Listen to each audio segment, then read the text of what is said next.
महाराज जी भक्ति क्या है? निक्की जी, आपने पहला प्रश्न पूछा कि भक्ति क्या है। जी महाराज जी।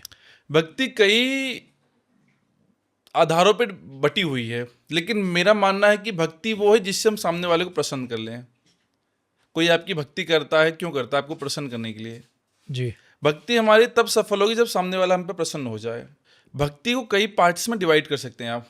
प्रेम भी भक्ति का रूप है, स्नेह भी भक्ति का रूप है, सम्मान भी भक्ति का रूप है, भाव भी भक्ति का रूप है। इस प्रकार से भक्ति के अलग अलग रूप हैं। आप सामने वाले को प्रसन्न करने के लिए जो कार्य करते हैं उसको भक्ति कहा जाता है। प्रेम अगर आप सामने वाले से करते हो वो भी भक्ति कहलाती है। लेकिन आप कितनी निष्ठा से, कितने विश्वास से, कितने समर्पण से करते हैं, ये बहुत मायने रखता है। तो महाराज जी भक्ति और पूजा में क्या अंतर है? हाँ, भक्ति और पूजा में बहुत अंतर है। भक्ति शांत है, सरल है और निमित मात्र है।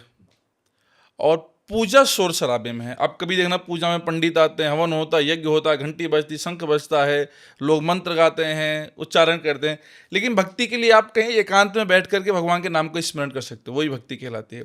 मैं यहाँ भी बैठ के भगवान के नाम का स्मरण करूँ तो ये मेरी भक्ति कहलाती है।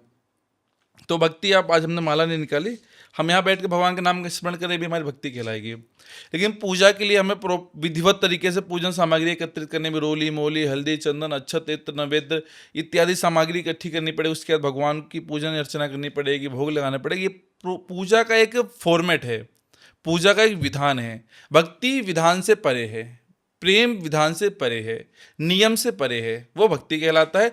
जो नियम में बंधा वो पूजा कहलाता है।